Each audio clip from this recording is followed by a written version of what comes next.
सो students, biotic और abiotic ये component दोनों बायोटिक और एबायोटिक मिलकर क्या बनाते हैं आपके 4 major domains of the earth, जो कि आप 6th क्लास में ऑलरेडी पढ़ चुके हो। Lithosphere, hydrosphere, atmosphere and the biosphere. Now we will discuss about the 4 major domains of the earth. First is the lithosphere. The uppermost solid layer of the earth is called the lithosphere. It consists of rock, materials and soils. आपकी जो अर्थ की ऊपर की layer होती है, ठीक है, जो रॉक से और छोटे मोटे कंकड़ी पत्थर से बनी होती है, उसको हम क्या बोलते हैं? सबसे ऊपर की जो परत होती है उसको हम क्या बोलते हैं? Lithosphere. The lithosphere is made up of various rocks and minerals, ठीक है। it is solid crust or the hard up layer of the earth. It is a very important to us because of the following reason. It provides land for buildings, house, roads, factories and soil for agriculture. It is also known as the home of different plants and animals. Now second is the hydrosphere. The domains of water is referred to as hydrosphere. Oceans, seas, lakes and rivers collectively form the hydrosphere. आपकी जो अर्थ पे water वाला part होता है, जो कि oceans हैं, seize हैं, लेक्स हैं, रिवर्स हैं, उसको हम क्या बोलते हैं? Hydrosphere. Hydrosphere is important to us because of the following reason. Hydrosphere भी हमारे लिए उतना ही जरूरी है जितना कि lithosphere. Because without water life is not possible. Yes, about 71% of Earth's surface is covered with water, you know. Yes, it is used for domestic agriculture and industrial purposes. It supports all forms of the life of Earth. ठीक है, बिना पानी के हम नहीं रह सकते, you know. इसलिए हमें हाइड्रोस्फेयर भी उतना ही जरूरी है जितना कि lithosphere. The third one is atmosphere. The mixture of gases that surrounds the earth is called the atmosphere. गैसों का वो मिक्सचर जो हमारी अर्थ को चारों तरफ से घेरे हुए है उसको क्या बोलते हैं? Atmosphere. The most abundant gases found in the atmosphere are nitrogen 78% and oxygen 21%. The remaining gases such as carbon dioxide, ozone, argon, hydrogen and helium. Okay, nitrogen is essential to maintain the fertility of soil. Oxygen is necessary for the survival of human beings and the carbon dioxide is necessary for the survival of plants. And the ozone protects us from the ultraviolet rays of the suns.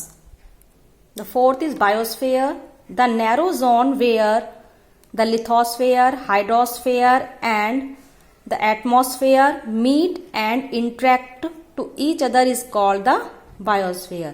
जहाँ पर lithosphere, hydrosphere और atmosphere ये तीनों मिलते हैं और एक दूसरे के साथ इंटरेक्ट होते हैं, उसको हम बोलते हैं biosphere. In the biosphere there are 2 important category of living beings. First is producer and second is consumer. Producer organism produce their own food directly from our environment. For example, plants. ठीक है, they are also known as autotrophs. ये जो अपना खाना अपने आप directly plants बनाते हैं, ठीक है, तो उनको क्या बोलते हैं? प्रोड्यूसर, जैसे कि प्लांट्स. सेकंड आपका consumer. These organisms depend on plants and animals for their food. For example, human beings and animal. हम क्या हैं? हम डिपेंड हैं किस पर? प्लांट्स पर, अपने खाने के लिए प्लांट्स पर, और एनिमल भी किस पर डिपेंड है? प्लांट्स पर. तो उनको बोलते हैं हम हेट्रोस्फेयर. अभी जो हमने कंपोनेंट्स पढ़े हैं वो थे सारे नेचुरल एनवायरनमेंट के, बायोटिक्स और एबायोटिक. अब हम पढ़ेंगे ह्यूमन मेड इन्वायरमेंट. ठीक है, human made environment. What is the human environment? Human environment is formed by human themselves, जो कि हम खुद बनाते हैं.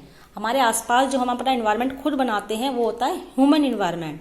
It includes their creations, activities and other conditions such as social, economic and political in which they live. देखिए क्या होता है, हम लोग अपनी जो हमारी नेचुरल नीड्स होती हैं उनको सेटिस्फाई करने के लिए हम नेचुरल के साथ छेड़छाड़ करते हैं, नेचर के साथ छेड़छाड़ करते हैं और उनकी अपनी अकॉर्डिंगली उनको चेंज करते हैं। For example they makes car, mills, factories and manufactures many products. In this way our environment is changing at increasing rate. इससे क्या हो रहा है, हमारा जो इन्वायरमेंट है वो डेली चेंज हो रहा है। जो अर्ली ह्यूमंस थे वो नेचर से जो चीजें मिलती थी, नेचर से जो भी उन्हें चीजें प्रोवाइड होती थी वो उसे एज इट इज यूज करते थे। ओके, और बहुत ही सिंपल लाइफ जीते थे अपनी। With the passage of time people started to live a settled life, barter system. Okay, और अपनी जरूरतों को पूरा करने के लिए ह्यूमंस ने क्या किया है, नेचर के साथ छेड़छाड़ की है। जैसे कि पेड़ों को काट दिया जाता है, बहुत सारे पेड़ों का मिसयूज किया जाता है। Okay, many species of animals and birds have become extinct due to deforestation and hunting. बहुत सारी हमारी एनिमल्स की और बर्ड्स की ऐसी प्रजातियां हैं जिनको कि खत्म कर दिया गया है। Okay, deforestation has increase the amount of carbon nature. पेड़ों की जो कटाई हो रही है उससे क्या हो रहा है, हमारे जो कार्बन डाइऑक्साइड का अमाउंट है वो इन्वायरमेंट में इंक्रीज हो रहा है, जिससे हमारी ओजोन लेयर है जो हमें प्रोटेक्ट करती है अल्ट्रावायलेट किरणों से, उसमें भी सुनने में ऐसा आता है कि उसमें भी एक होल हो चुका है अभी। So today the world is facing serious environmental problem. Scientist are working towards finding solution.